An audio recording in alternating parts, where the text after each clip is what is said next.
Everyone. Right, I guess we can settle down. And on behalf of my colleagues at Bloomberg, I'm delighted to welcome you to our third edition of our series, The Modern CFO. Special thanks to our sponsor, Oracle. We hope you have gotten to network with some of your colleagues in the industry, and please feel free to help yourself with dinner that is being served and take notes as the discussion commences on stage. We are here with a special focus on how financial decisions are being driven by emerging technologies that will usher in a new wave of productivity and accelerate growth. The Chief Financial Officer today is not only tasked with balancing the traditional responsibilities of the role, but at the same time, they must find ways to adopt emerging technologies in order to boost productivity, streamline operations, and prosper economically. Over the next few hours, we are going to cover how new technologies like blockchain, the cloud, and IoT present opportunities and challenges for companies to reinvent and transform their business processes. And look at how CFOs and financial leaders like yourself are well positioned to lead that effort by embracing new technologies and capabilities to innovate for tomorrow. We have an impressive list of speakers today who can help you navigate all of this. To view today's topics and our incredible lineup of speakers, go to your web browser on your phone and type in moderncfo.app. As a reminder, everything said on stage is on the record, and the conference will be streamed on the Bloomberg terminal via the function Live Go and on Bloomberg.com. And I would like to welcome those viewers now. Whether you are in the room or watching from your desk or mobile, feel free to tweet your comments, observations, and thoughts using the hashtag #TheModernCFO. And you can follow the Twitter feed via @Bloomberg Live and @Oracle. Now, I would like to bring a special guest to the stage to say a few words. Bob Florence, Regional Applications Manager at Oracle. Bob?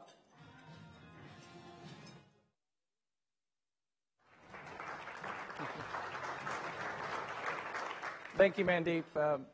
I want to welcome everybody here and thank you for coming, especially for those of you, the lucky ones who maybe didn't stay in the hotel, but for those of you who drove in, I can commiserate with the misery that we all went through. That was quite a challenge. Driving in Atlanta is bad enough, but when some raindrops hits the windshield, it just becomes a challenge. I was telling some people it took me longer to get from 400 to here than it did to drive all the way down to 400, so a bit of a challenge. So.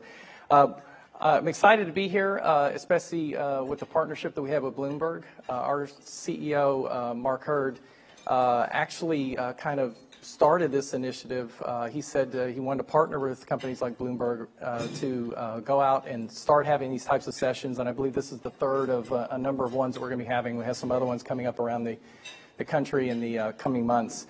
And it's all about starting the conversation.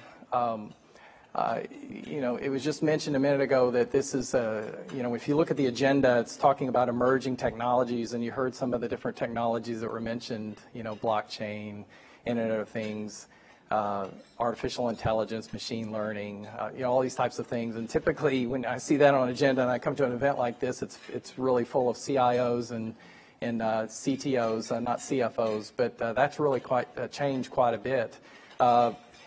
Being with Oracle, the conversation that we have has drastically changed to go less from the IT department, really more over to the finance department, because these emerging technologies and what's happening in the marketplace directly impacts you and your company. If you think about what's happened over the years with companies that have not paid attention to what's going on and have just stayed the status quo and have not embraced some of the newer technologies, if you look at standards, the S&P 500, companies like Blockbuster and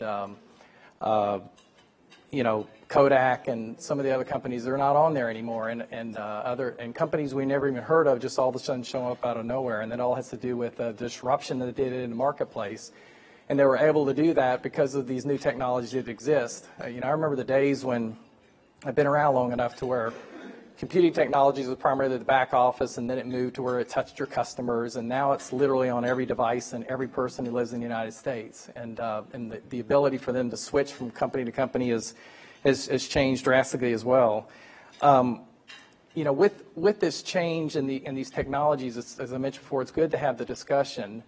And Oracle has a great platform, and we got products in all these areas. And as I mentioned before, our conversation has been going more and more with the CFO's office, because it's important that you understand what these things are and how they're going to impact you.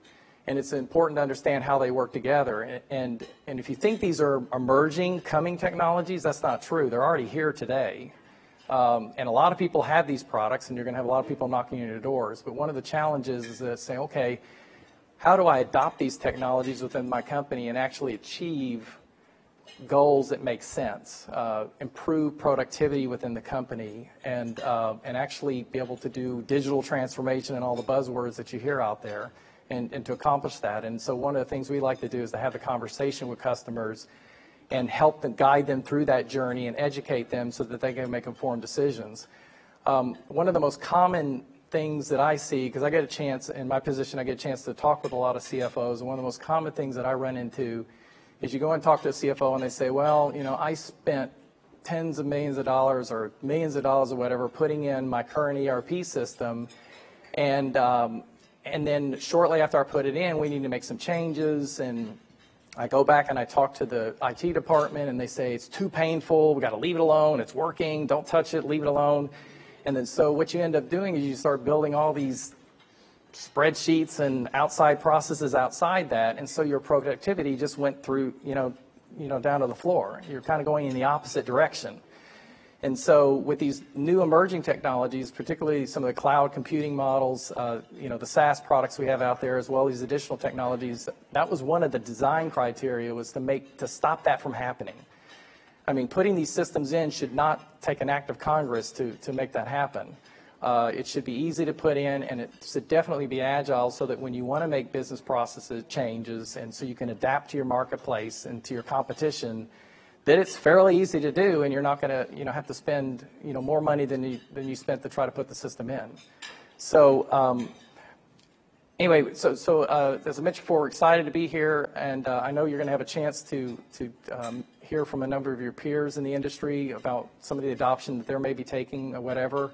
And hopefully, if you get a chance, I haven't had a chance to meet everybody here, and I'd like to meet as many of you as you can before the evening's over. But hopefully you'll learn enough and start down the journey of the path, so that the next time there's a disruption in your marketplace, it'll be you doing it, and you'll be setting the terms and growing your market share, et cetera. So I'm looking forward to the rest of the agenda, and I appreciate your time. Thank you.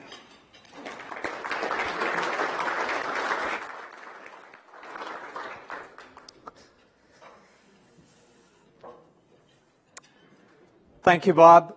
For the CFO of the future, it's all about being resilient in the age of digital transformation. We are going to kick things off this evening with 3 CFOs who are diving headfirst into the technology revolution. Please give a warm welcome to Bloomberg's investing reporter, Annie Massa, moderating this panel with Rick Lynch, the Chief Financial Officer of MailChimp, Dheeraj Cherian, Chief Financial Officer of Panasonic Automotive, and Pietro Mazzotti, Chief Financial Officer of SCM Group North America. SCM Group is one of the largest manufacturers of industrial woodworking company, and Pietro's company is incorporating robotics into their factories and using augmented reality to improve production. Annie, take it away.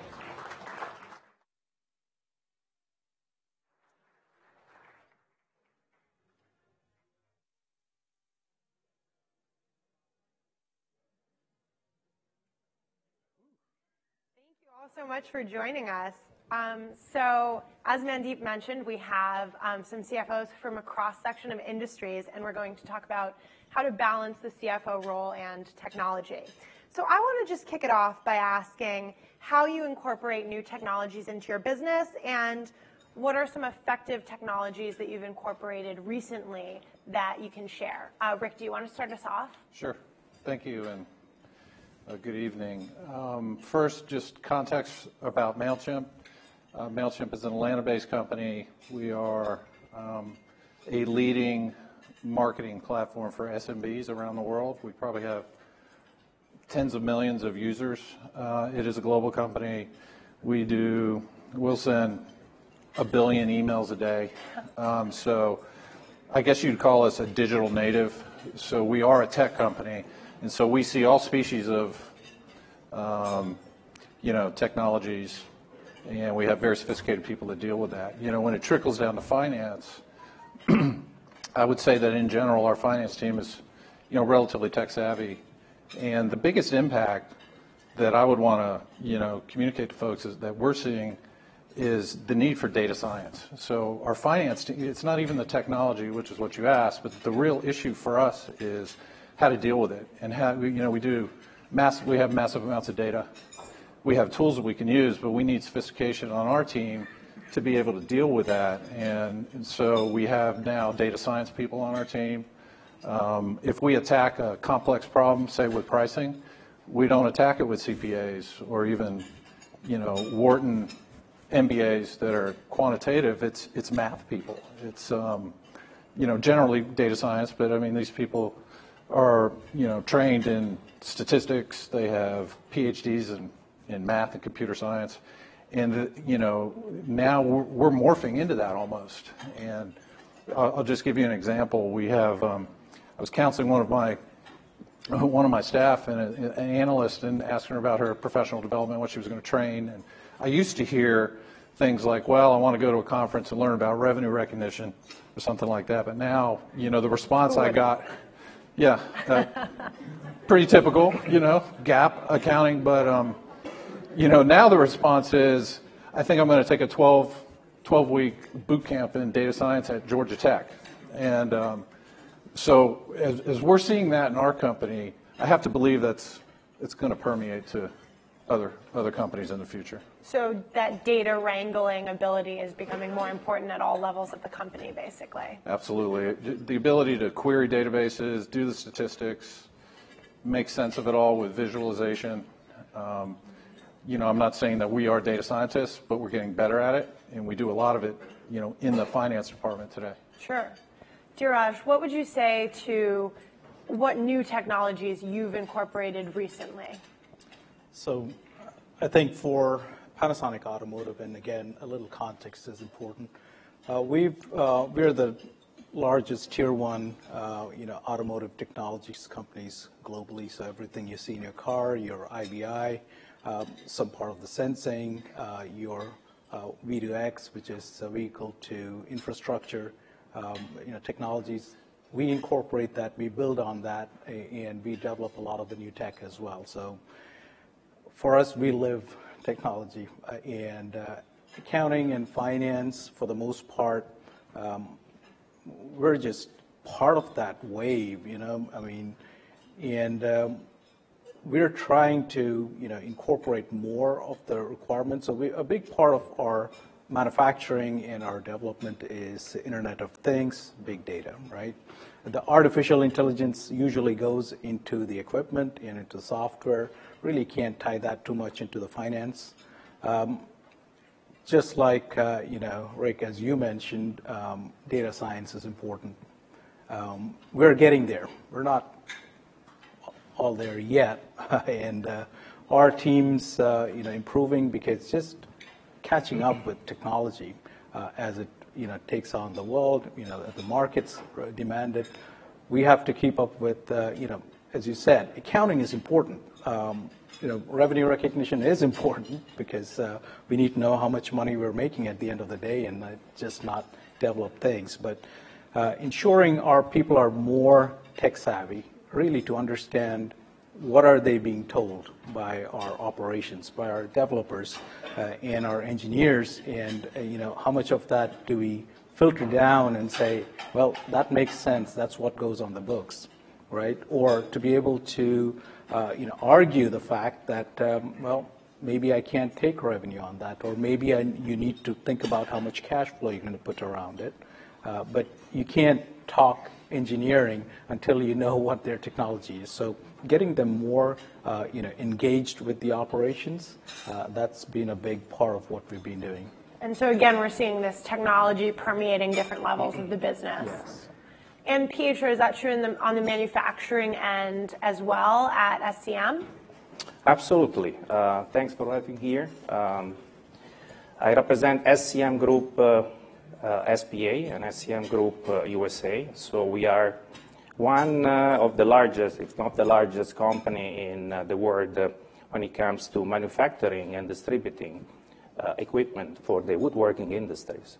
So I moved here in the United States about 20 years ago because I wanted to be a bit more familiar with the market and help my organization in Italy, which is made of 7 factories, and manufacture equipment that started off right after the Second World in 1945, 1950, and today gain the most prominent position when it comes to worldwide in market share.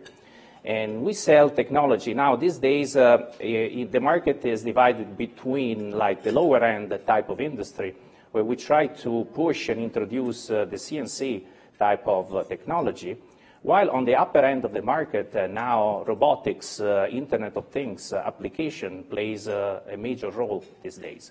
So eventually here in the United States, I see these changes in generation, with this application, machine, and so forth.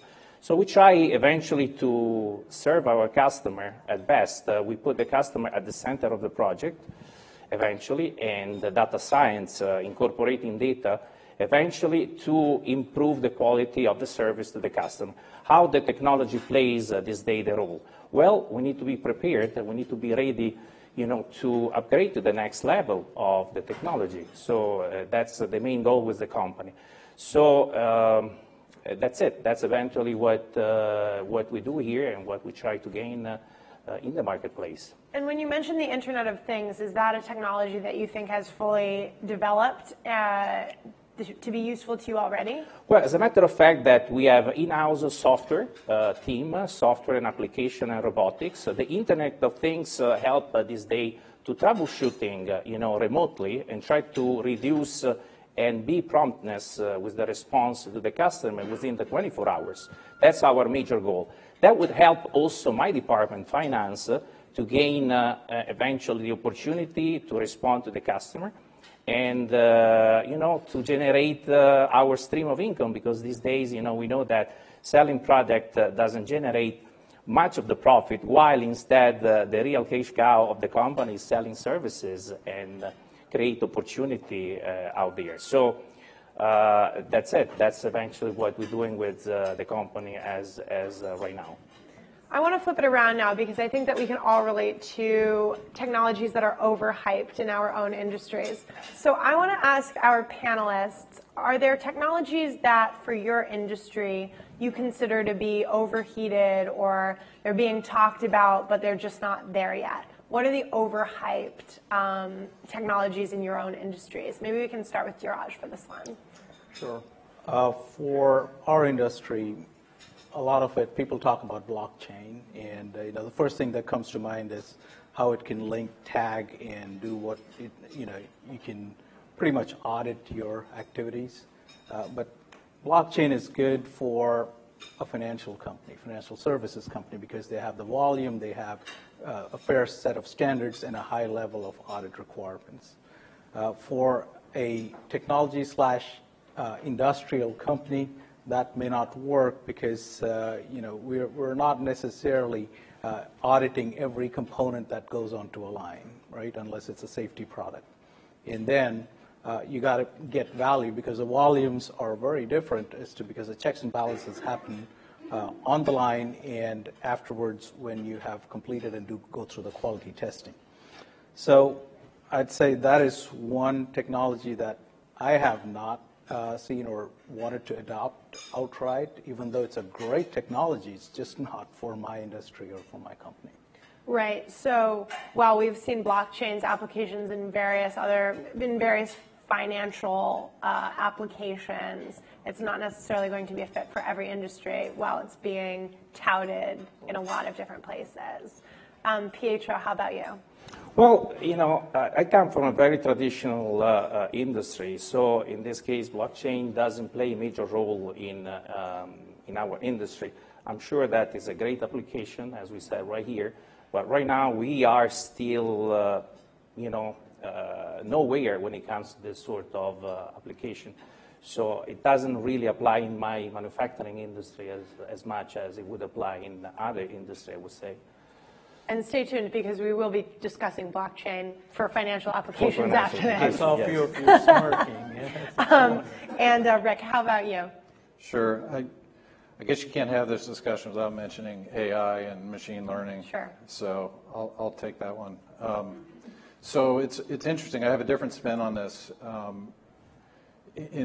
For many people, it's a hyped topic, but for us, it's real. So machine learning is something we've been doing. Again, we have this fully self-serve automated platform.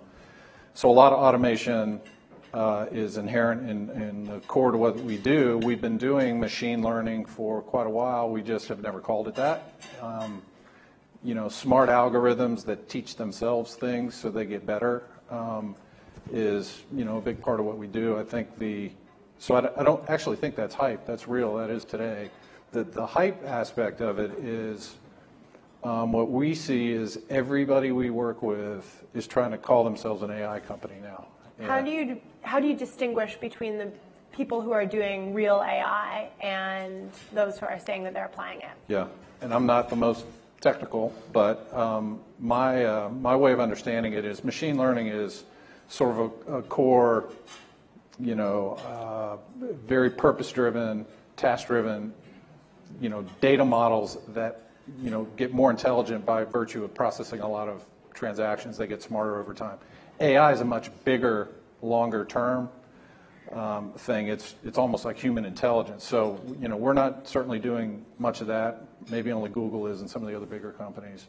So it's hard to believe that there's a ton of AI happening out there, but machine learning is a very real thing for us. And just as an example, I went to a venture conference here in town, and almost every startup or relatively early stage company has now changed their domain name to say their name .ai.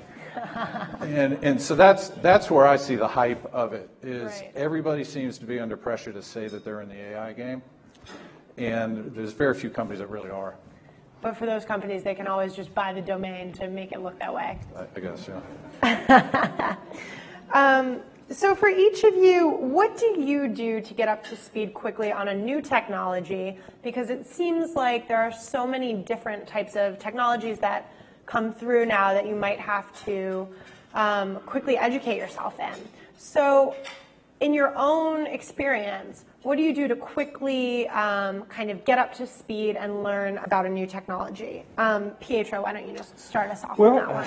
That's a very important question. So what do we do? As a CFO, obviously, you need always to mediate your role as a financial guy and a technology guy, I say. That's eventually our role. Moving from the traditional role of being a financial guy more to a role of also technology type of person. So within the industry and within our department, obviously we have a vision and we look always the opportunity to acquire, incorporate new technology in my department, in my industry in particular. So eventually, you need always to mediate the opportunity also to put this as operating expenses more than a capital expenses, just to see the benefit of it. So my goal eventually is always to look forward and see opportunity to bring into the industry and go from there. Sure. Rick, how about you? I think part of our culture at MailChimp is to encourage creativity and experimentation.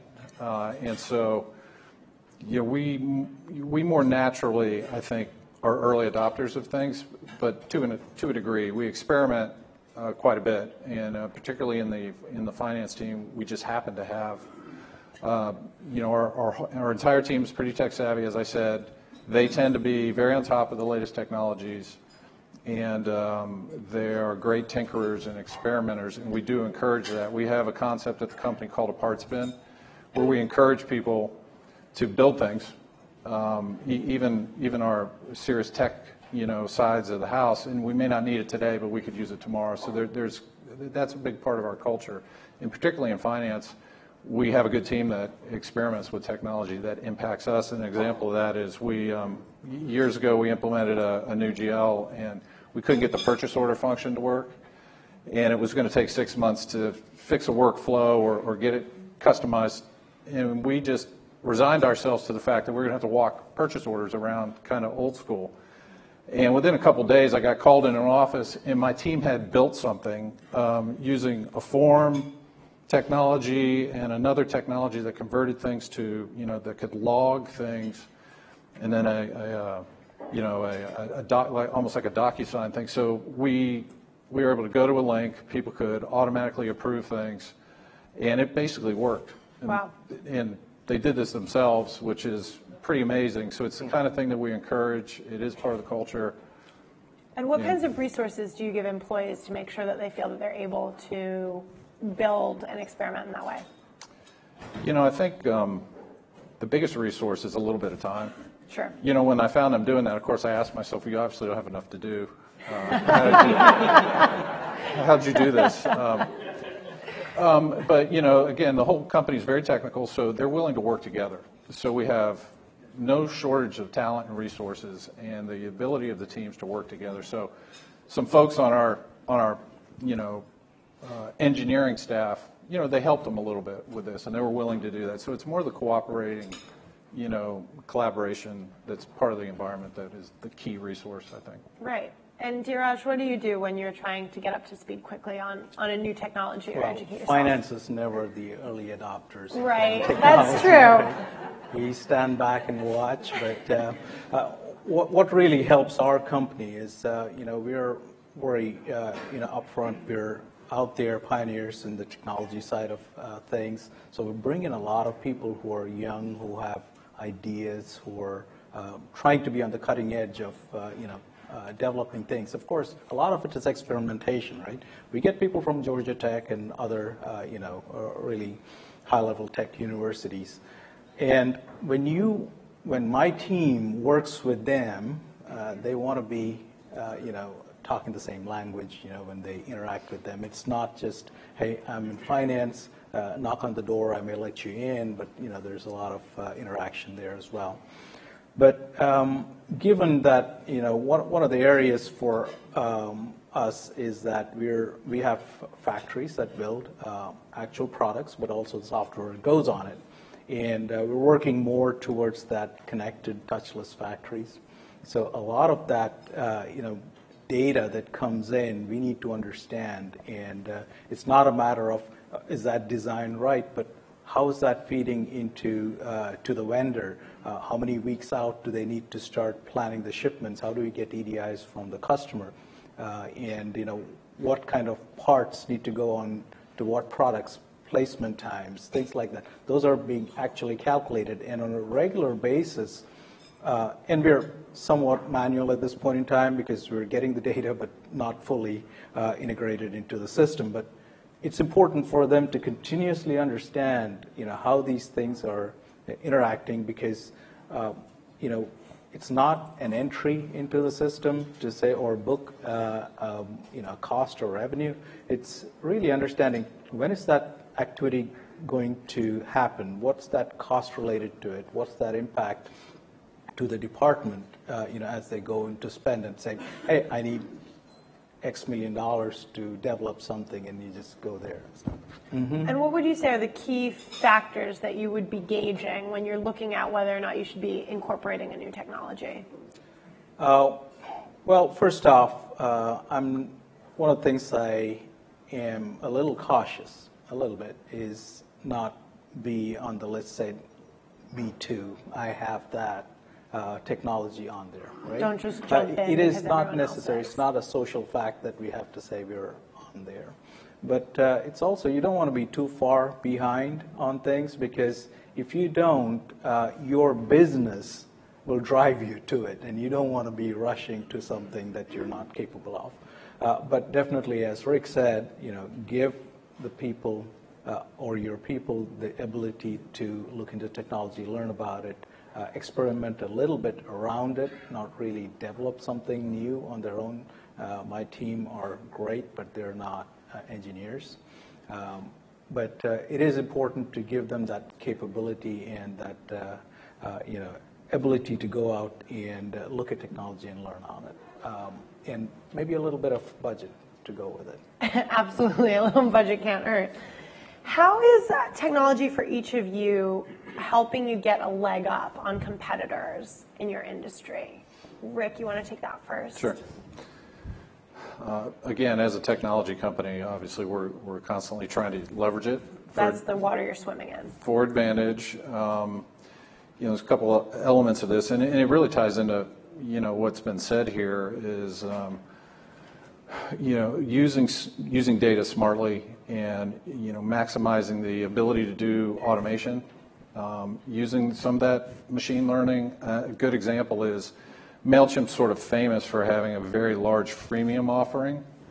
So we have tens of millions of users around the world that use our, in the old school we were email marketing focused, but so for freemium, if you can just picture this, a person can come to our app, open up an account and start sending emails, and if it's freemium, we don't even have their credit card. So it's a perfect opportunity for abuse. And so a lot of folks come into our space and decide they want to compete with us on a freemium offering. What they don't realize is the amount of algorithms you need to be able to shut accounts down even before they start sending. So Abusive accounts. Abusive accounts, spam, et cetera, et cetera. We can shut accounts down before they even start sending because we can look at their behavior. We can, we actually have ways of evaluating their actual list that they're about to use. Things like that, took us years to develop. But it's a perfect example of how we can operate with a large freemium model and it doesn't hurt us. Some other folks have tried and it's literally damaged their business and their reputation. You get shut down by all the networks if you're spamming and things like that. So that's a real world example of how we're using technology for an edge. Sure. Wow. Pietro, what about you? Well, for me, technology, it's the way to make better life on board for employees, to release better reliable data for the upper management. And also, when it comes to competitive advantage, obviously, so we try to offer to our customer the opportunity to be prompt compared to the competitor, make sure the technology help us solving the problem within the 24 hours versus the competitors. Try to offer solution immediately because we cannot afford customer to be off with their machine, with their production. So for us, eventually, the technology is the way to reach out our final customer and to solve the problem immediately. On the other end, in financial department, the goal is to have a good quality that every time you need to crunch data, you need to release data, you need to provide, any sort of, I would say, reporting on or financial data. It's user-friendly and the opportunity to, to release data quickly and accurately. That's ultimately what technology is for me, along to the fact that it needs to be also affordable because, as a CFO, we cannot afford to spend a fortune to upgrade to the next level or just to be fancy for the sake of upgrading to the next level, but it has to be within the budget and within the scope of work. That's what technology is for myself. Right. And Dheeraj, do you agree with that? What would you say? I think both of you have really important points that you look at, and it's the industries of technology and what keeps you in that industry. It's that license to entry, right? So for us, it's not providing a solution to a problem. In automotive, it's being ahead of that, want. When people say, well, every time you go out there and look at a car and say, if only I could, do everything I did on my phone in the car, then I wouldn't feel, differentiated from holding the phone to driving the car, right? Or autonomous driving, the things that we're looking at. It's still cutting edge. We are in there. So that's the other side of it, where we're not standing back and waiting for something to happen. We're actively and proactively working on it to develop that for future users. But finance has to keep up with it, primarily from the R&D perspective, to understand, what are you going to spend on, why is the company spending that amount? How are we going to get the ROI on it later? And it just doesn't end with calculating the numbers. It's also working with marketing, say, how are you going to sell it? Sometimes you're just, pushing them to say, if you can't sell it, I'm not making it, right? Or I am going to make it, find a way to sell it, right? Because you have to understand the pulse of the users or the future users, because many of them, it's just like Apple iPhone. They didn't know they wanted it, but once it was out there, they needed it, right? And now you can't do without it. Similarly, for cars, it is changing, right? And being on the cutting edge of it, as we work with the Googles, and Apples, it's not in the Fords, so it's not just a car company, but it's also a tech company. We're working to marry all of it together. So keeping on top of that is very important for us.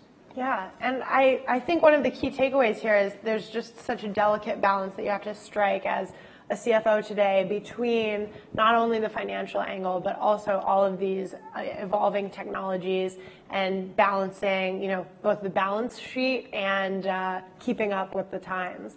So thank you all so much for joining me. Please thank our panelists with me. Thanks so much, all of you. And I think we're ready to bring out our next panelists. Thanks, all of you.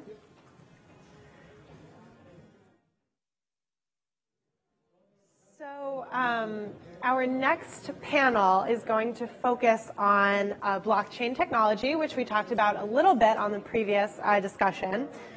And blockchain is still in its infancy, but it has transformative potential. And this is especially in the financial sector.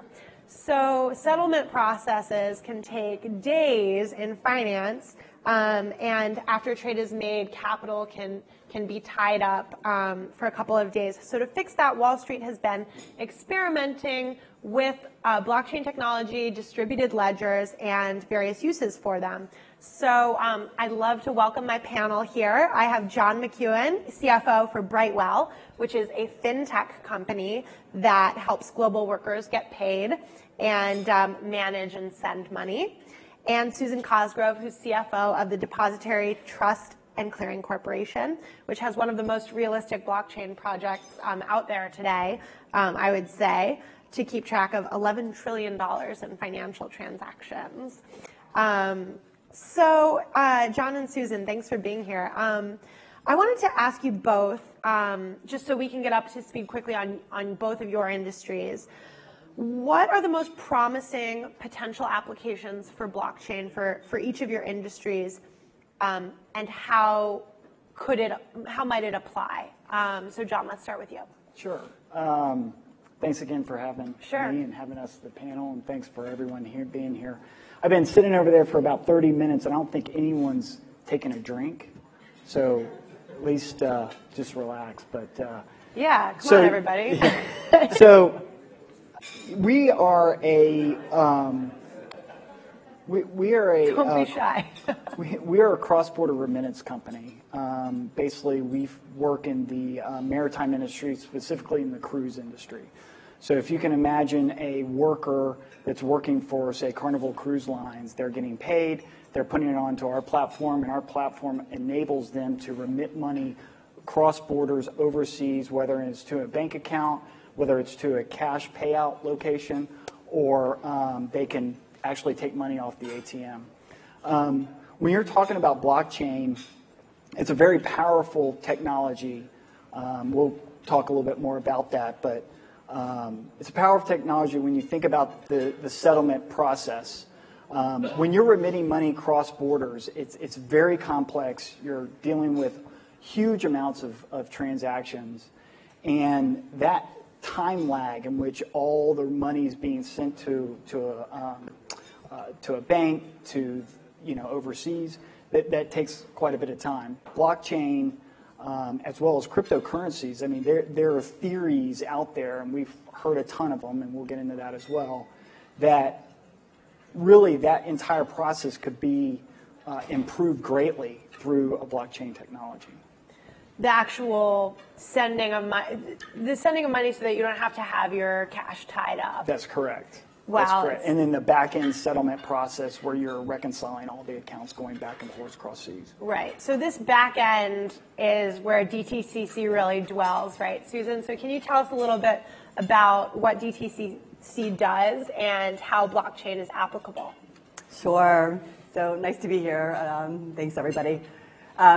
So by way of background, DTCC has served as the primary market infrastructure for the securities industry for the past 45 years. And what we do there is we clear and settle all security transactions in the U.S. and we provide post-trade processing around the globe. And just to put that in perspective, because we're all CFOs and we love numbers, last year DTCC processed $1.6 quadrillion worth of transactions, and we custody and asset service securities issued by over 130 countries worth $57 trillion. So our mission is risk management and basically to maintain safe and sound markets. And so we don't take that lightly. Our business model is actually very conducive to achieving that mission because we are not commercially owned. We're owned and governed by the industry. So when we think about new or nascent technology as applied in our industry, first and foremost, we have to ensure that we do no harm. So we don't take that lightly. That being said, as Andy mentioned, we actually have made quite a bit of progress in advancing a distributed ledger concept for what we call our trade information warehouse. And our trade information warehouse is an application that supports lifecycle management and asset servicing for credit derivative transactions, which approximate about $11 trillion around the world. And we've been working with IBM, Axoni, and R3 on this application for about 18 months. And about a week ago, we announced that we're going into user acceptance testing with 15 global banks. So we're really pleased with what we've seen. We've learned a lot along the way, but we're actually going to be launching this application in production in 2019.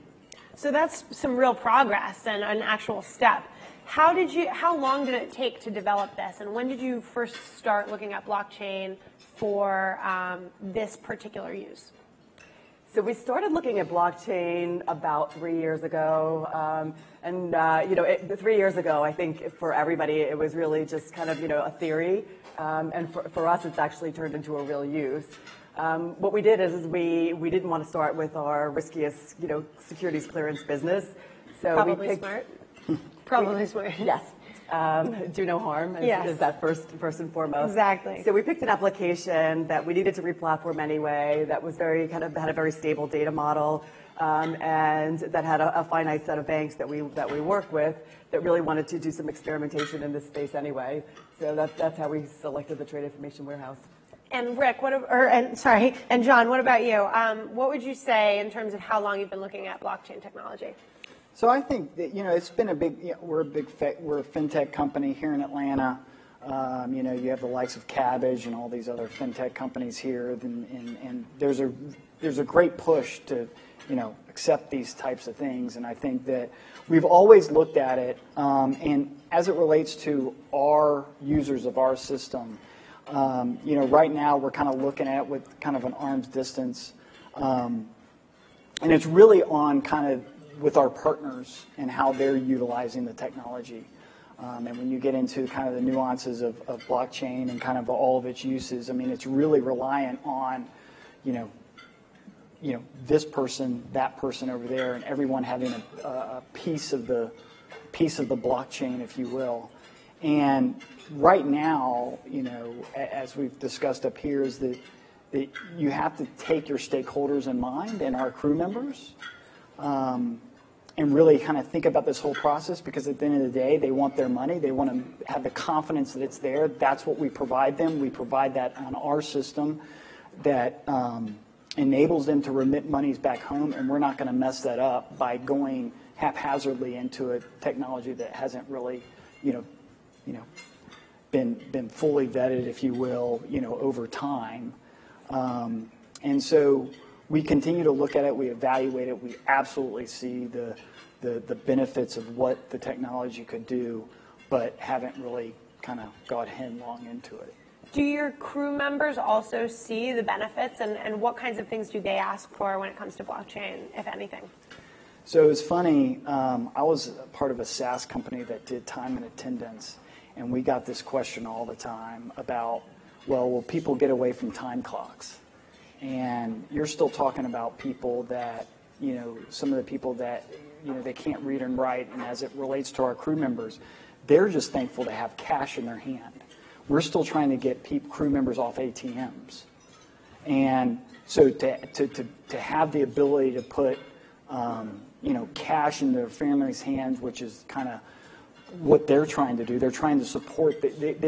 So they're out on these cruise ships for 9-10 months on contract, and they are providing for their entire family back, whether it's in India or in Indonesia or the Philippines, and they're wanting to get money back over there. Quite frankly, they don't probably care whether it's blockchain or anything else. They just want to get their cash in their hand back over there. Nuts and bolts aren't as important. That's right. And so you have to understand that, because we actually provide a service that enables them to do that absent of blockchain. Now, if we get down the road and the banks in which we interact and the remittance services that we interact with start going down that route, we will absolutely adopt that. But in the meantime, we will continue to service and be an advocate for our crew members. And I imagine that the same principle applies, that you want to do no harm, and you wouldn't want to somehow make it longer or more cumbersome in the Correct. process of trying to adopt blockchain technology. Absolutely. So how do you balance involvement with blockchain and still try to be sensitive to the bottom line of your company? If you're over here experimenting on one end, how do you make sure that you're not draining resources from the company? Susan? So one of the biggest challenges with distributed ledger or blockchain is really the business case. We've really yet to prove that there's enough value to cover the build costs, the run costs, and the switching costs, because the value in the blockchain is building a community. That said, as CFOs, we are naturally equipped to kind of sort of drive that equilibrium between sort of promoting innovation and making sound financial decisions. So as CFOs, I think we have to be comfortable living in that gray area. But I would say that that's probably one of the biggest challenges, Annie. Right. Because you don't want to totally wait on the sidelines, I imagine. You can't be waiting on the sidelines. But you have to calculate how you're going to be able to do this. John, what about you?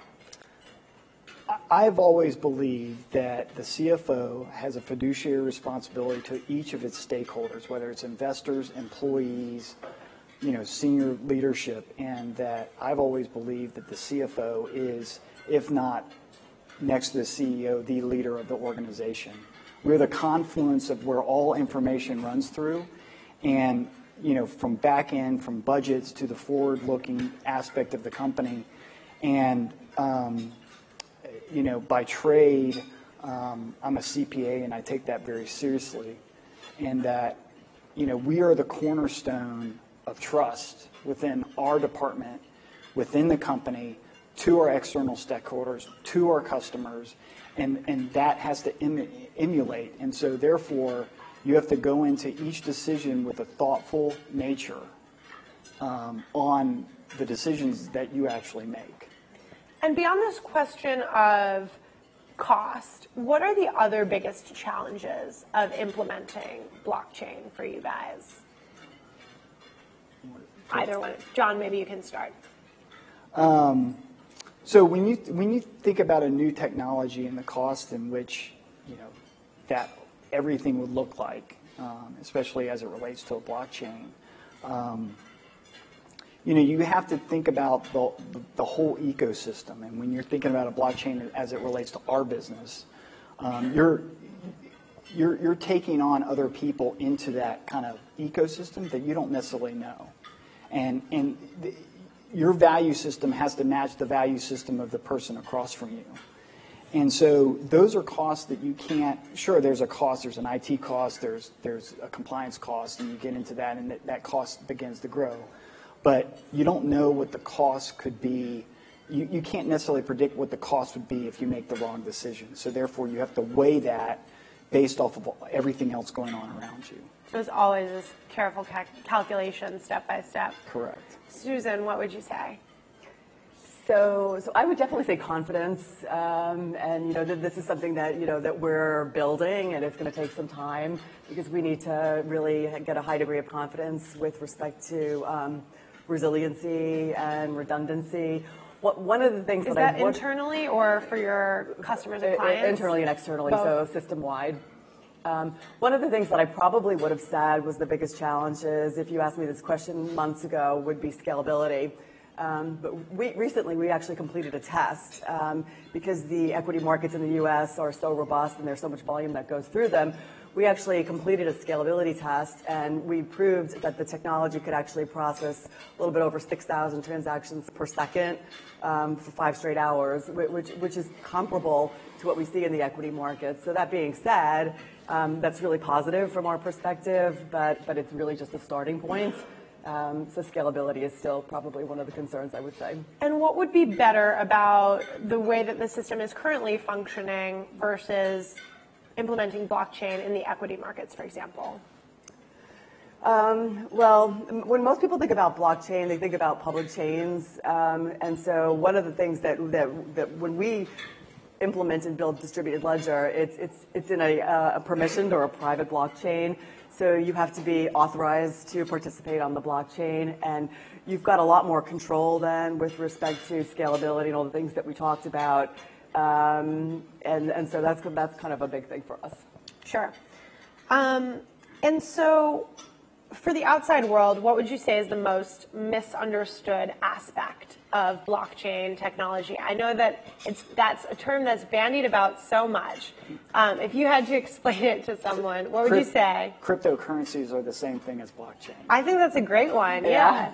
They get conflated all the time.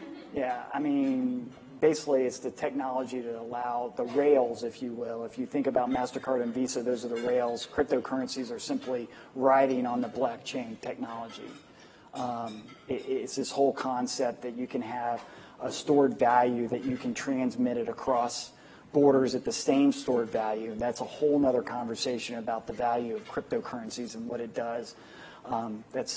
We'll have to have a few more glasses of wine over that one.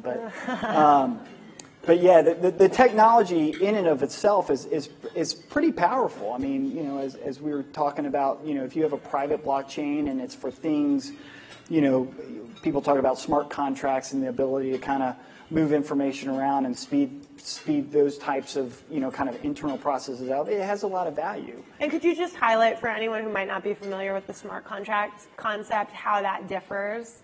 Well, I'm not necessarily the true technocrat, but basically it just allows you to, if they're like for a mortgage contract, it allows you to gather parts and pieces of a contract from different people that may not be in the same location. So if you walk in and you sell your house on a mortgage or whatever, everyone knows, if you've been through that process, that it's the same whether it's here in Florida or in Georgia or Florida versus California. So a technology that actually brings it all together without spending 3 hours with a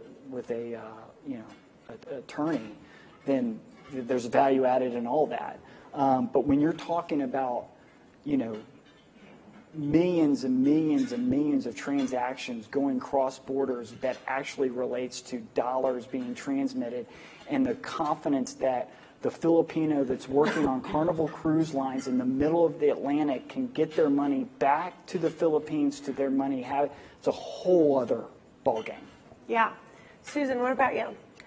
So just another comment on smart contracts. So these are contracts, which is simply terms and conditions embedded in the block. It's actually what's supposed to put lawyers out of business. So very simply, it's an if this, then that type of kind of an analogy, which is not necessarily new, but it takes place on the blockchain, which would then sort of be a prerequisite to moving money. In terms of, I guess, the biggest misconception, I was going to say something similar where, Bitcoin does not equal blockchain or distributed ledger. But I guess what I would say is it's not a silver bullet.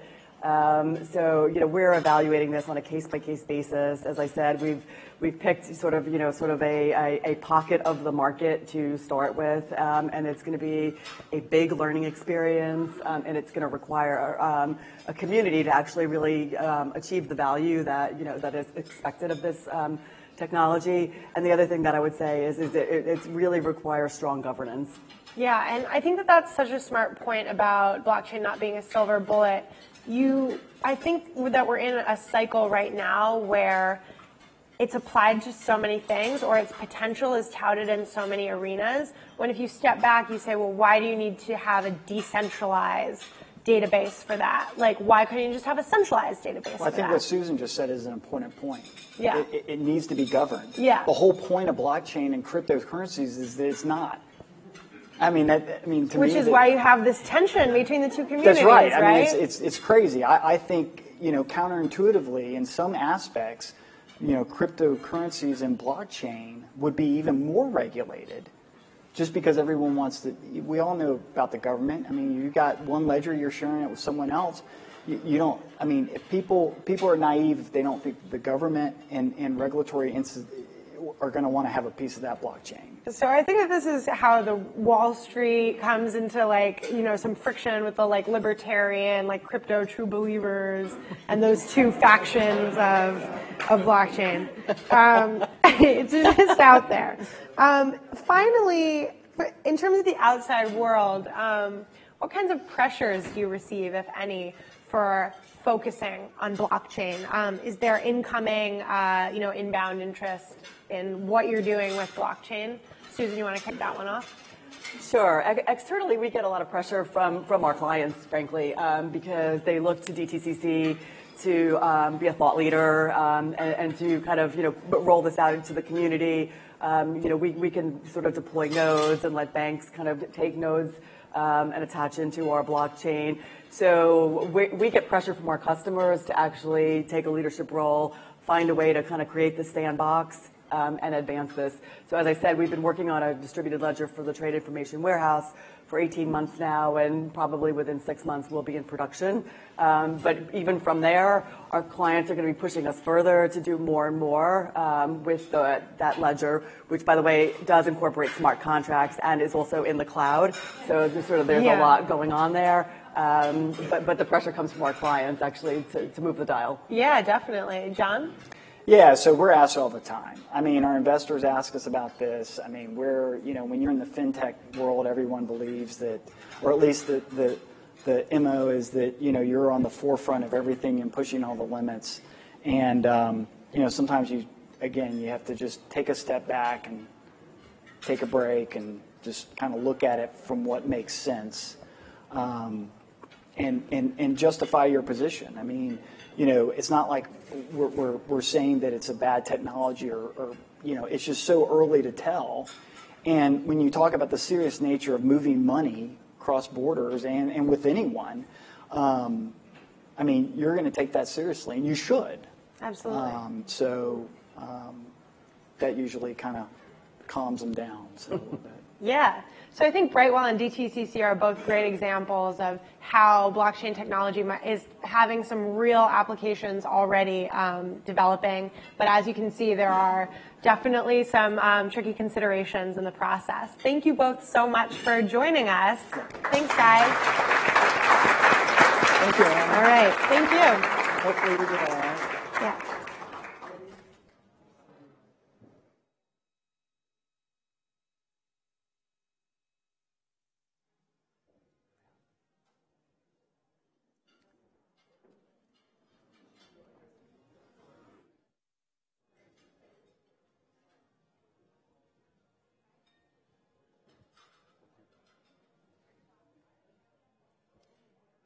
Thank you, Annie. The growing pressure to protect customer data isn't just a problem for the IT department. Increased security budgets and growing incidents are putting CFOs directly in the crosshairs. In this panel, we'll examine how cybersecurity is affecting budgets, how to calculate risk, and how incident costs reactively versus proactively put pressure on budgets. Please welcome my panel, Jack Huffords, I beg your pardon, the Chief Operating Officer of Tenable, Jeanette, Chief Financial Officer for Massachusetts Executive Office of Technology Services, Jim Burgess, Deputy CISO of the Mandarin Oriental Hotel Group. Now, we didn't include him in the panel because we are hosting the event here. That's not the case. So that's great. I'm really passionate about this topic simply because this is cybersecurity is a boardroom discussion right now. It's a business risk. And I want to probably start off with you, Jack, given that you're involved with, day-to-day happenings of a cybersecurity company. You are seeing the nature of attacks are constantly changing. But no one vendor can do this inexpensively. There is a big vendor sprawl when it comes to cybersecurity. Every company is using 50-plus solutions. So how does a CFO allocate budget, to so many companies? How should they go about identifying which are the critical companies that they should be, investing in to protect this cyber risk? So that's a good question. I'm really glad I'm not a CFO. But I've learned a lot from the CFOs that I've gotten to know, and I think that there's a what you say is true, and I think the panel will agree with me that most companies we talk to, the CISOs are dealing with anywhere between 50 and 100, depending on how large you are, different security technologies just to get your arms around the enterprise risk. And I think that there is a movement to consolidation. You're seeing a lot more platform opportunities with regard to that. But I also think, as we had heard from the other two panels, there's a lot of new technology out there to take advantage of to grow your business faster. But that new technology is still being developed or tried to be secured by traditional methods. And I think there's a new, what we're calling a cyber exposure gap that's out there, where you have these cloud assets, you have these IoT assets, and everybody wants to use their iPhone, they want to use the cloud, they probably have DevOps going on, but how do you get your arms around it? And I think you've got to really think through how you resource allocate people, process, and technology to secure the organization. Jeanette, you want to elaborate on how you go about, selecting vendors when you are going through this budgeting process and thinking, okay, what should I allocate my security budget to, and what are the critical ones? Certainly. So we are the technology services and operations for the Commonwealth of Mass. There's 152 agencies that operate in the Commonwealth, and we are consolidating all of the security services under our executive office. We are actually reducing our spend on core computing services by moving to the cloud. We're reducing our capital investments by about 25% by no longer needing to replace hardware. And we are taking the 40% reduction approximately in our operating data centers. And we're taking that money and we are using that from a budgetary perspective to invest in these security initiatives. In order to select vendors, we are actually mandated by the Commonwealth to utilize strategic sourcing. and we have to go out to competitive bid. We internally create strategic sourcing teams that have subject matter expertise. So whether it's investing in data analytics tools, security tools, endpoint protection tools, encryption tools, we have specific strategic sourcing teams that evaluate the vendors that are in that vertical. That's great. And Jim, I mean, obviously you are, managing, you're the CFO of such a big hotel chain. How do you go about assessing cybersecurity risk on a day-to-day basis? Like, does that keep changing? Has it changed over the last 2 years? Just give us some thoughts around that. Yeah, it changes month to month, and as you're analyzing new products and tools and services to bring into the organization, sometimes by the time you've analyzed those tools and services, those aren't the tools and services you want to implement. There's a different risk there. So it's constantly changing. But one thing I'd recommend, and I can't tell you exactly what Mandarin does, but what the hospitality industry does in general, the CISOs do, is have risk assessments done at different hotels or whatever your business is at those locations to really understand if the threat actor can get to your most important information, which is most likely to be compromised, and which information have the highest impact. So that's where you want to focus. You also want to look at things like the Verizon data breach report, which comes out every year. It's very specific on which type of threats are out there and which vulnerabilities are being attacked within your organization or whatever sector you're in. So you can see the pattern throughout that year and what you need to be addressing first. So this year, Verizon has mentioned credentials. Just basic password and usernames are being captured by the bad guys. It's patching that's not done timely. You need a good product like a Tenable that identifies the vulnerabilities that you've got out there, but not only identifies them, but lets you know how to remediate them very quickly. And then you need to have good training and awareness programs. And that's something else where the money needs to be spent, because phishing and social engineering is the third biggest reason for breaches.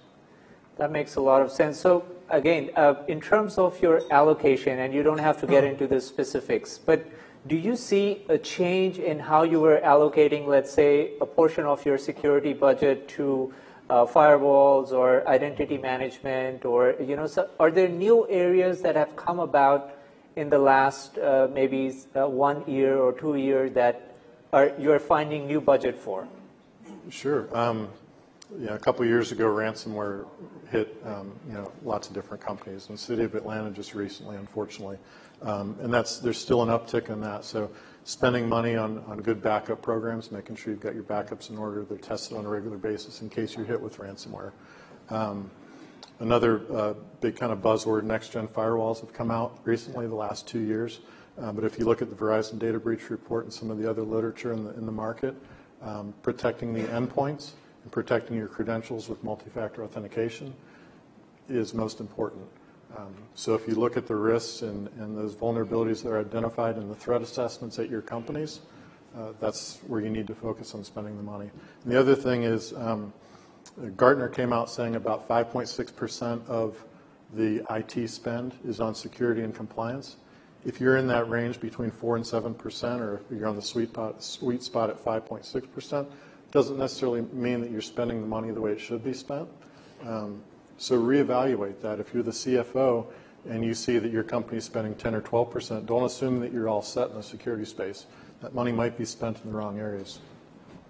And Jeanette, in your case, do you have like a benchmark, an industry benchmark as to how that you compare yourself, to others, or try to identify, okay, am I allocating enough to, certain products? Is there a benchmark that people can refer to, or is it all what you think is the right way to go about it? So no, we try to monitor and review industry standards. Our motivation, of course, is not generating revenue. It's providing and securing the constituents in the Commonwealth of Massachusetts, which is a pretty big responsibility. Our focus is on data, the correct transfer of data, and with the advancement of AI and machine learning, we have a particular focus in ensuring that we properly govern data. So that's a very big focus for us. Another big focus, as you mentioned, is endpoint security and securing our user base. So there's approximately 68,000 employees in the Commonwealth, and we're standardizing our end user devices because the single biggest vulnerability for any of your organizations are actually your users. And so having standard desktops that are patched in a timely manner, there's a security analyst, Roger Grimes, who indicated that about 80% of the ransomware breaches happen 6 months after the vulnerabilities are already aware in the market and published. So that's a pretty bad statistic. So if you can standardize your end user devices, you can train your staff to not be vulnerable to phishing. You do multi-factor authentication. We've upgraded to O365 for the same reason, so that all of our end users have a standard secure tool in which data is encrypted, and it allows us to better protect the PII information, the health information, the tax information that we have of the people who live in Massachusetts. And Jack, I want to come back to this whole vendor fragmentation aspect. Obviously, you are focusing on certain aspect of security breaches. You're trying to develop a solution to protect certain type of attacks. Some other vendors are doing it, on the endpoint side. You may be doing it, on the vulnerability side or network side. Do you guys, among the vendors or, the customers that you have, do you believe in sharing threat information between the vendors or between your customers? Or is it more like, okay, I'm going to look at your problem, try to fix problem for this industry or other industries? Talk us about the sharing aspect. So I think the sharing aspect is a very interesting one. There's been a lot of debate with regard to information sharing in general at the federal level between DHS, DOD, and enterprise. That's one area of conversation, and I know that Obama started something, and it's continuing, but it's not as robust as it should be. With regard to security products, and I'd love to hear y'all's comments on this, there should be APIs that work between threat products, vulnerability products, and then what I would call IT products that allow you to do the remediation. And the closer you can get to automating that process, the better. But the larger the organization you have, the less likely you're going to just go automatically patch something. You want to make sure that if you're putting that on 10,000 or 100,000 systems, that you test it first before it goes out. So I think shrinking the gap of exposure is really big. And I'll go back to what they said earlier. It's so true that if you do a really good job of cyber hygiene, two-factor authentication, understanding your vulnerability state, patch, and you do security awareness, that's a lot of where your spend should be in making sure the processes are out there. Once you understand your state, then you can start to build in the other technologies that can transform you from where you are today to where you want to be from a secure perspective. That's great. And so I guess the fact that these threats can be eliminated, you can protect against all the, the new kind of attacks that keep happening. Jim, I want to go back to you. How do you kind of mitigate the risk? Do you go for cyber insurance, or what are the ways you are trying to mitigate the cyber risk at the end of the day? It's fairly simple. In the information security world, you're taught you can either accept the risk, you can mitigate the risk, or you transfer it to insurance. If the information is highly sensitive or critical, then you're most likely going to mitigate and transfer some of that risk to insurance. If it's less so, then maybe it's something that you just don't address at all. Is the insurance getting more expensive by the day, or? It's the premiums are getting more accurate. It's still fairly new business. So yeah. Okay, Jeanette, do you want to elaborate on cyber insurance? Any thoughts around that? Sure. We're not leveraging cyber insurance, and even though the bad guys are getting smarter and faster day by day, I think in the time it took me to say this sentence, by the end of 2019, they say there's going to be a ransomware attack every 4 seconds. So our focus is on monitoring, our focus is on monitoring network operations. We're standing up a security operations center, and then we're shifting those budgetary savings from moving to the cloud into investing in the appropriate tools to be able to do penetration testing and monitoring real time so that we can mitigate as much of the risk as possible. And Jack, you are the product guy, so I'm going to ask you, how can these guys quantify their cyber risk? Are you developing tools to, like as asked before, benchmark, the cyber risk across industries, across, large size, small size customers, anything that? Yes, so as a vendor, and we just turned 16 years old last September and grew up as a vulnerability management firm. We identified vulnerable systems and helped you move through a process of patching them. And like most companies, we're leveraging data science today, and we're looking at ways to do a couple of things. One, we've done a really good job, and the industry has done a good job of building a pile of data that says you're vulnerable, but not really helping you prioritize that data in fixing what's most critical to reduce your cyber risk. And I think that's a huge thing that we announced yesterday, actually, that's going to be rolling out in 2019. And then with regard to understanding how you compare to folks in your peer groups of your industries, we think we can bring something to bear which will allow you to say, how do I compare to other people in the financial world? How do I compare to people in the oil and gas? That's externally, but internally, how does my European unit look compared to my North American unit? And start to build benchmarks internally and externally, because I do think that as you progress as a firm and you try to get better and better, you may start off with a benchmark that may not be at where you want to be in your industry, but you can say to the board, we're here, and we're going here, and then after this, we're going to be, and look, as what I've learned from our CFO is that everything is in the context of a plan, annual plan, or, and if you can't fit it into that plan, it doesn't get resourced. And if you don't have a plan as a CISO to communicate with a CFO, you're not going to get what you want. And I think that what we want to do is help the CISO communicate with the executives about how this is going to work over time. That's great. And Jim, you mentioned, password is a big problem. It's very basic, but it continues to be a problem for a CISO. I can think of phishing as another big one where people keep clicking, bad URLs. So how much time do you think, or how much budget do you think a company should be spending on training? And what kind of training programs have you instituted or recommended to your CFO to educate the employees? I don't think there's a specific amount or a certain percentage that you need to spend. It just needs to be consistent. You need to have monthly newsletters, different training sessions for particularly for administrators who have administrative privileges to allow access across the network.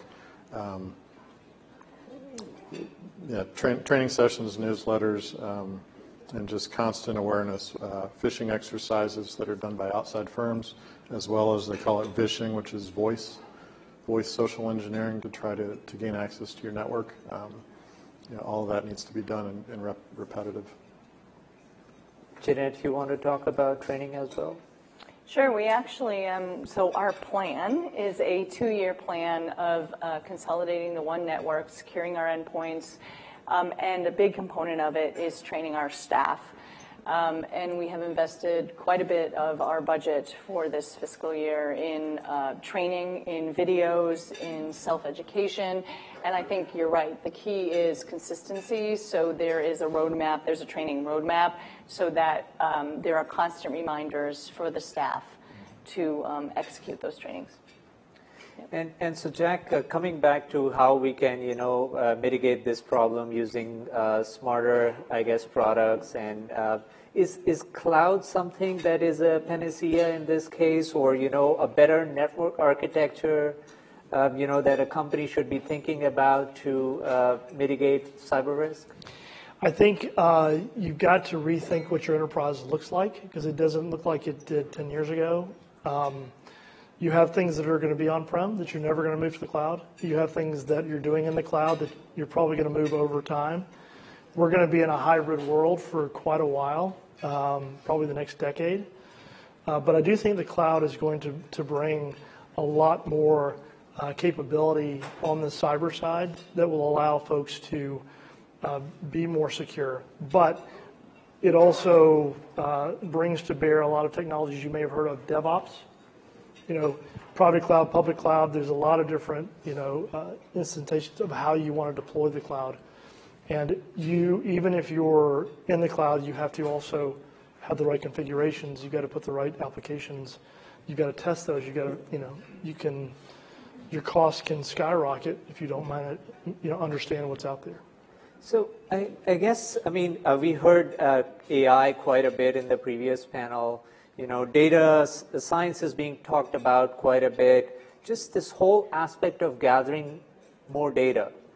Can that, is that creating more problems for us from a cybersecurity point of view?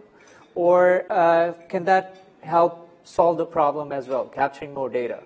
And I want to actually go to all three panelists on that one, just because I keep hearing we are capturing more data science is the solution. Is that making us more vulnerable as a company, or even as individuals? Just the fact that there's more data being captured. So from our perspective, we're going to use data in a way that's going to help every customer get smarter. Our algorithms about what is vulnerable, what is not, how those things progress over time, and you prioritize the vulnerabilities that you need to repair. I also think that you have to have, and I think the general counsels would say you have to have a data retention policy too. You don't want to hold on to data too long. But I think that it's a good thing. And the machine learning, anything that you can automate and put a human on a decision that has to be made that can't be learned by a machine is where I think productivity is really going to come from. Jeanette? Sure. So I just believe that policies need to be contemporary around data. So the more data you have, the more risk that there is going to be of a breach of data. So you absolutely have to take security steps around that. There needs to be a governance policy in place. That would be my recommendation. We're moving to data usage memorandums of understanding so that everybody understands consistently across the organization how data is going to be retained, how it's going to be stored, and how it's going to be utilized and governed to try to mitigate that risk. Jim? I disagree with Jack. It's a huge headache. It's a huge headache for information security folks.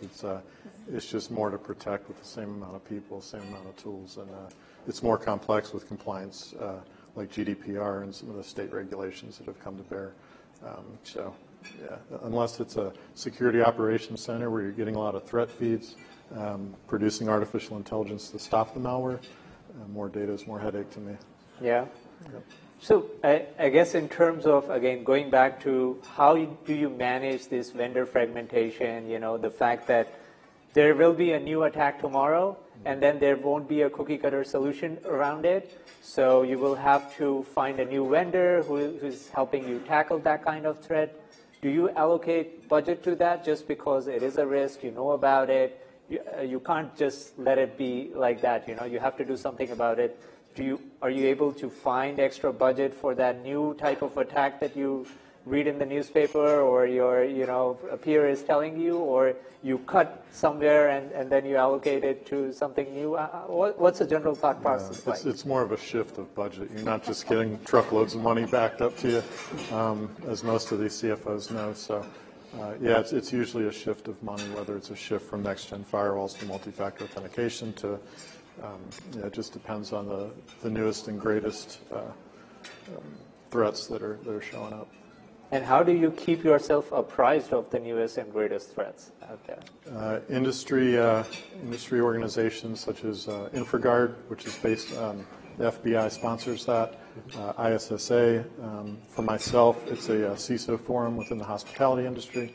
So we're all talking, and I'd say to one of your questions earlier, the more we've talked and the more we've gotten to know each other over the years, the more open people are for sharing, which is really beneficial. And Jeanette, I guess there are certain solutions in the industry that, I can think of databases. You don't get fired for, using an Oracle database.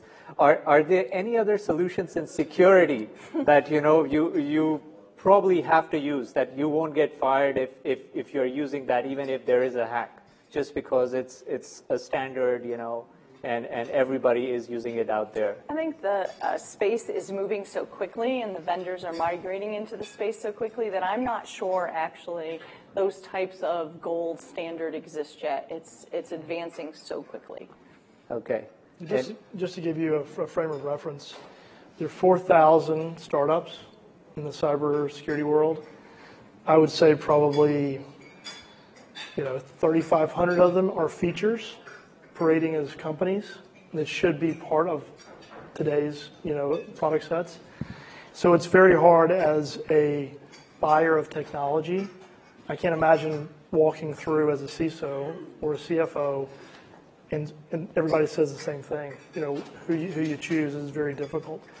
So I think it's more about word of mouth. I think the ISACs that the information sharing, there's an FS ISAC for financial services. There are a lot of other ISACs that you can, it's really your peer groups that you can talk to about the right technologies. But I agree with you, there's not a panacea at all. I would mention one more thing. If you're operating in a large company but it's very decentralized in nature, there are a lot of good SMB products out there in the security space. So you don't necessarily have to pick the top company in the top right part of the Gartner quadrant.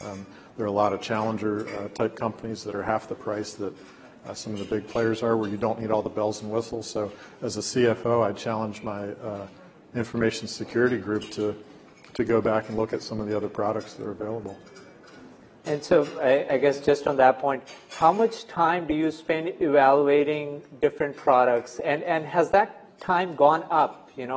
I'm sure you've been doing this for a while, and 2 years back, security threats weren't talked about in such a big way, or maybe 5 years back. But now it's like I said, a boardroom discussion. So are you spending more time up front to evaluate these products before you say, okay, I'm going to go with this? Yeah, certainly, it's not a easy venture to implement and deploy these products globally if you're with a global firm. So the more time you spend up front, the more time you're going to save on the back end. And we never want to be the guinea pigs, be the first to market. So we're always talking to our peers to see how things are operating and did they deploy okay? Are they accomplishing the objectives that were set out to be? And the communication piece with your peers is very important for that. And Jeanette, in your case, have you seen a kind of shift in allocation between on-premise security products and cloud security products? Has that changed over time? Our entire focus is shifting to cloud products.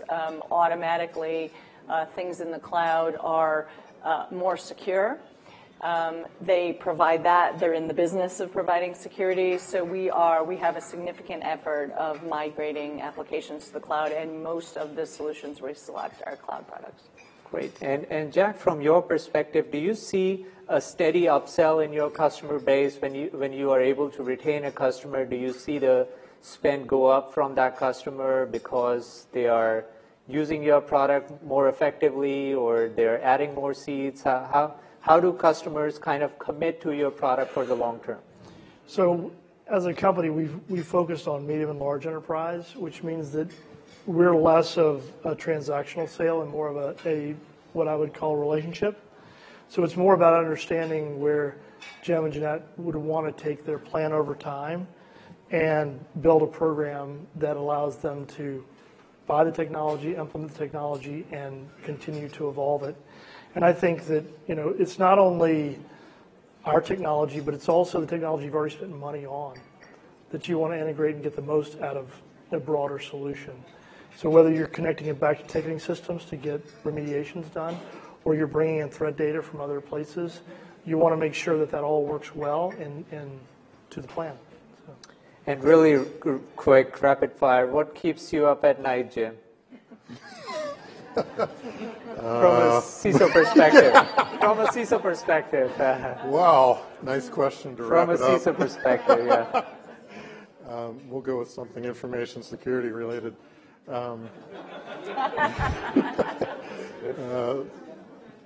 I'd say, it's just the sophistication of the threat actors and the amount of money and the way they're funded versus the individual companies.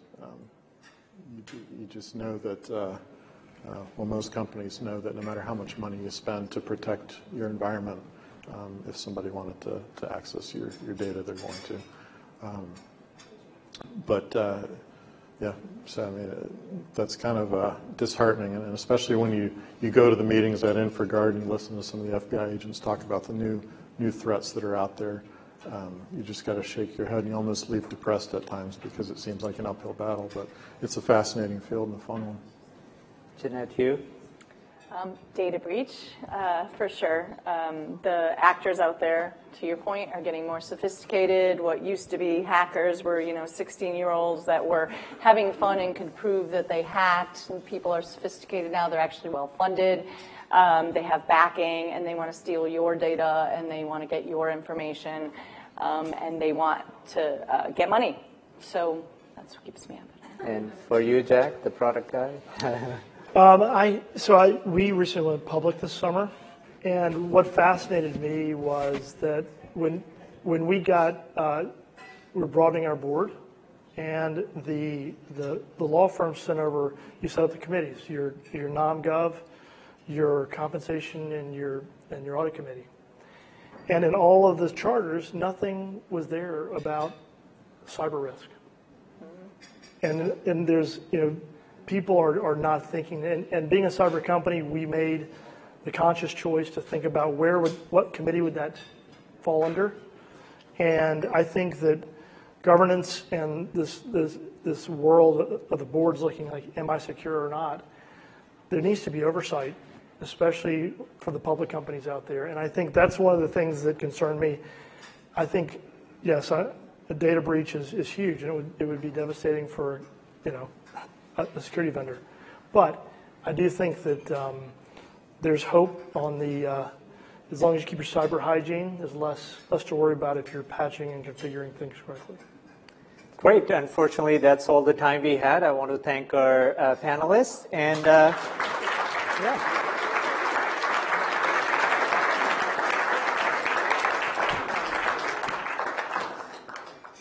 So thank you again, Jim, Jeanette, and Jack. That concludes our program. And I just want to kind of highlight our key takeaways from tonight. I think we heard the three wonderful panels, starting off with just emerging technologies and how data, machine learning, AI is kind of the common thread across all the emerging technologies. And companies have no choice. CFOs have to think about, leveraging more and more data, just because that is the basis for machine learning, AI, and all the new stuff that you can do.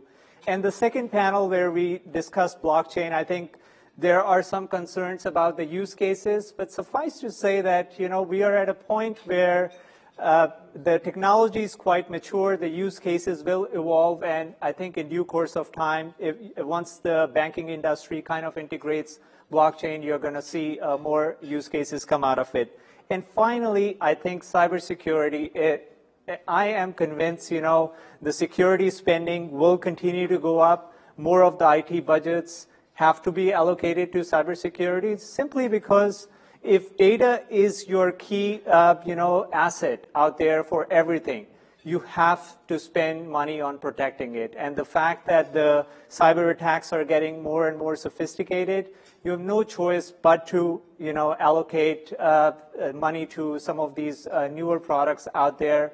Obviously, there are concerns about, vendor sprawl and all these things. But I think as with any new technology, there will be consolidation over time, and you just need to keep on top of it. So that concludes our program. I want to thank all of our speakers and for all of you coming here today and the viewers tuning in on the live stream. A reminder, you can continue the conversation on Twitter using the hashtag #TheModernCFO. Last but not the least, I want to give a special thanks to our host and sponsor, Oracle. A round of applause.